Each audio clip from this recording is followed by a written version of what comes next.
All right, what we have here, 1970 Holiday Rambler, 20-something foot camper, and the roof on it is in much worse shape than I ever expected it to be.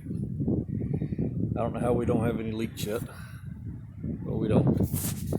So this will be my first official YouTube video, and we're going to get scraping this, cleaning it up, and start to reseal it.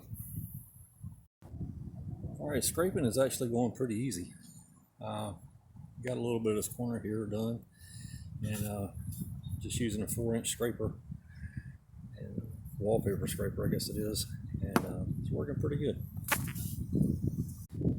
Alright, here is 2 coats on the front third or so, maybe front